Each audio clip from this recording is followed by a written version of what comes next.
All right, what's up guys, and welcome back to the channel. I told you guys we're not gonna, waste any more time here. We're getting busy on the 7.3 again today. We finally, well, there's our face plates. One of them kind of fell off the truck at some point, so it may need repainted, but that's besides the point. There's the face plates, and we're gonna be welding our track bars on. Finally get them on the truck and kind of complete the look we were looking for back here. I guess the most you can do with a leaf spring truck. I opted for the lift block, so you saw the leaves instead of the bow where you would kind of hide most of that.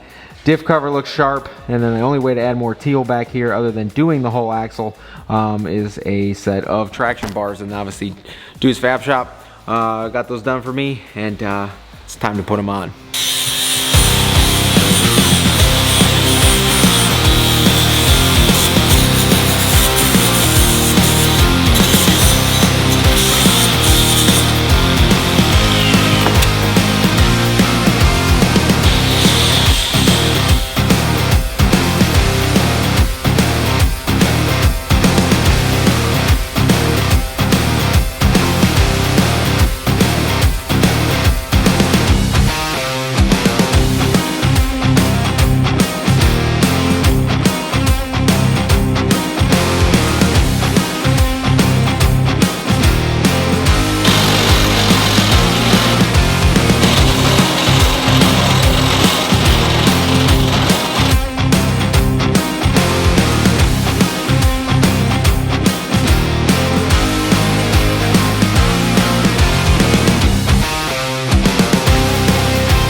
A few screws loose in the head, I'm a psycho. Promise you the bar just as real as the bite though. Misunderstood, you could call me a typo. I shine hotter than the stars in the night though. Hate the who's, don't give me a title. Flipping an asset, so I don't worry the price though. Got scratched like mine, no, leave it to the tribal. I ain't even trying to try though.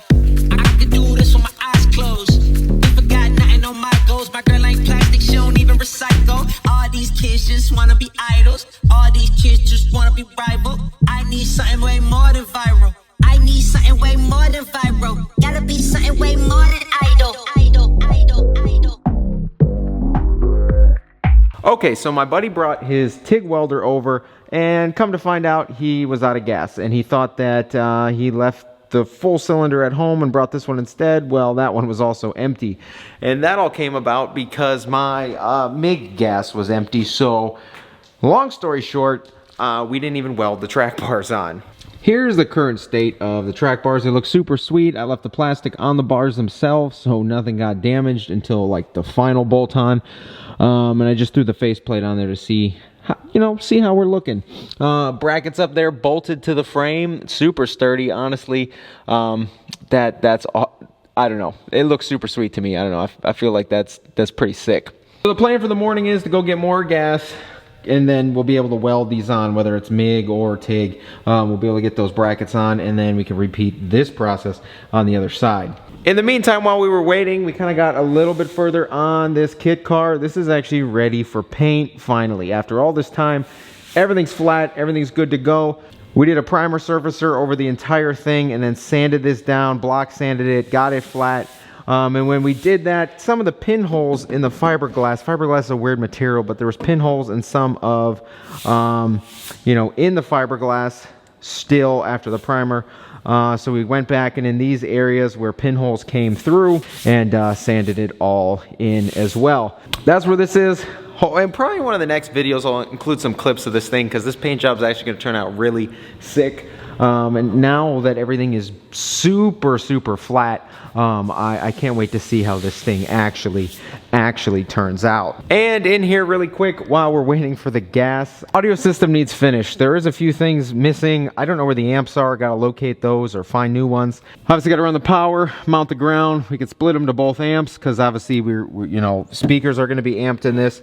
And the two 10s, well, shallow 10s because of how little space we have back here underneath the you know, underneath the back seat here. So all this stuff should be buttoned up here soon. Kind of just made a list of what else I need to order and get that done. So only thing that really can be done right now until we get the amps is speakers in, door panels on. That's super simple.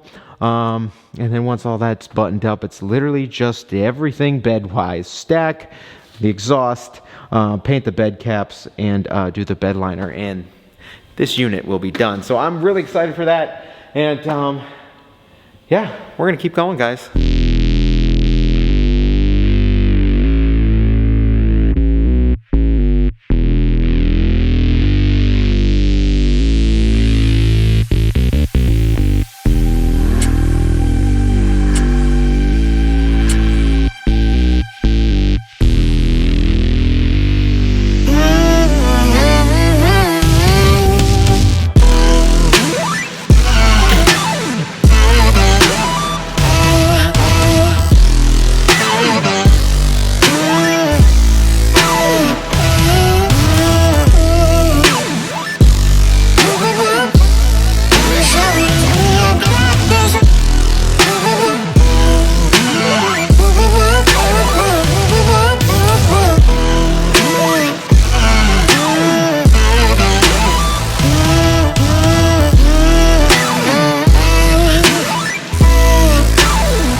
black panel came out of the other truck too.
Alright guys, well we got the traction bars all welded up and the brackets bolted to the frame. Now I haven't bolted the heims together yet with the, you know, the bolt at the bottom or the top for that matter, because there's just a lock washer on the one side of the bolt. There's no secondary like washer and then the lock washer and then the nut. It's just literally lock washer and nut. And I get it, they're supposed to dig, supposed to do that, but I don't know if I want to do that on the back of the bracket with the powder, because as soon as it digs, it's probably going to expose bare metal. Same thing with the bottom, so I might have to find a 3/4 inch washer just for my own ease of mind and peace of mind, so I don't have to worry about anything giving like raw metal contact and straight to the atmosphere, and that's going to rust immediately. So I haven't tightened those. I haven't tightened the bolts at the bottom yet, so might have to get a washer to do that. But these things look really good. On leaf spring trucks, there's literally nothing to look at really. Like I said, you got leaves. That's why I opted for the lift block instead of the leaf pack, because you can see you know, the powder. Otherwise, if it was a lifted leaf, you would literally just see a little bit there and a little bit there. But this actually gives you something to look at, looking down and in. That's why I opted for that. But other than that, on a leaf spring truck, there's no radius arm, there's no 4-link, there's no nothing at all to look at. So it's kind of boring. So I had to spice it up somehow, and traction bars are the way really to do that on a leaf spring truck. Obviously, I know people sit there and convert these to like the 6.4 front ends with the, you know, the coils and all that, or a 6.0 front end. I get that. I know it's like the same frame, and I know how people do that, but in this instance, keeping a leaf spring, the only way to do something different and bring a little more attention to the undercarriage is traction bars. Only issue with an extended cab, long bed truck, traction bars don't exist, so we had to have them custom made. And we had a little bit of Miami touch to them, two-toned them, and they're definitely unique, they're definitely one of a kind, and they really do pull the whole truck together. These things look freaking sick, guys. Freaking sick. I know a lot of you asked me what color teal this is. This is prismatic new teal. And I had a couple comments on what color is the paint. This is Furious Fuchsia off of a 2010 Challenger color. So literally 2010 Challenger, Furious Fuchsia, and then new teal underneath. But those look really good. Now with the bars done and the interior almost done, as you saw, door panels are in fact in. I gotta find the reflector for this. I don't know where that went, but I gotta find that. Door panels are in. The wood grain off the pink and the tan off the pink looks really sick as well. So really happy how that came out. I have a whole box of these plugs I gotta put back in. I gotta find the little plastic piece that goes here, and on that side I need the weather stripping that goes on this side of the door panel, because I don't know where that's at. It's been apart for a minute, and really don't know where that's at. On an extended cab, there's really no wood grain back here, which kind of sucks. I wish there was. And audio wise, we're almost there. Literally everything's ran, but my issue came to, like you guys saw, couldn't find the amps. Well, found 2 amps. However, I don't think I'm using either of these. There's another monoblock amp that I have that we found. Gonna throw that one in there. And then as for this 4-channel, I don't really like how this one's got those kind of terminals on it, because it just makes all the wiring a mess. Not as secure as I hope. I know you can get fittings and stuff for it, but I like my terminals and like power and ground slots to be circles like that, because obviously the wire's a circle, and I know all you guys have done the same thing in the past. Those little slot, you know, those little slot terminals, you like jam the wire in there and mash it down, and it never is like as secure as you hope. So yeah, I just don't want to deal with that. So I got a whole nother 4-channel amp coming, and I got to go pick up the other monoblock that we found as well. And then that can literally be done, because all the speakers are in. And now that the bars are done, deciding on what I want to do, tightening those up wise, washer or not. And then finally, I can finally say that pretty much other than a couple like routine maintenance things on this, check, you know, a couple sensors and stuff, make sure this thing actually cranks over and fires as it should, whether it's batteries, a sensor, or fuel filter change. I don't know. We'll go over that, make sure this is good to go. But other than that, literally clear the bed, paint the caps, bed liner, and finish putting the exhaust on after we get that thing polished up. And this thing is done. Obviously, you guys know, tidy up the rear end. And then our hitch is powder coated as well. Gonna pick that up and put that on too. But like I said, very few things left, guys. Should be able to wrap a lot of it up in no time. Obviously, after we clear this, I do need to wet sand and polish this whole side, and then that bed side when we're done too, to, you know, give it the ultimate shine. And like I said, very few things left. Still deciding if even it's an option for rock lights, because I don't know if I want to drill right into the wheelhouse liner or not. I would prefer not to, but if we have to, we have to. But if not, I'll see if I can find some plastic, you know, fender liners for the rear on this. Other than that, guys, here's a shot from the rear. Look at all that teal leaf springs. There's the bars going straight up to the frame. That looks good. Diff cover looks absolutely amazing. And the same thing over here. Those teal traction bars all the way up to the top. So, like I said, guys, really stoked how this thing's turning out. At this point, I just can't wait to get it done. Can't wait to get it done. I really can't. So, a few more things, guys. I promise. I know a lot of you want to see it done, and a lot of you want to see me working on some other things. And like I said, we'll get there shortly. But in the meantime, guys, if you enjoyed this video, shoot a thumbs up. If you haven't been here before, please get down there, click subscribe, drop me a comment while you're down there. Take care, and I'll see you guys in the next one.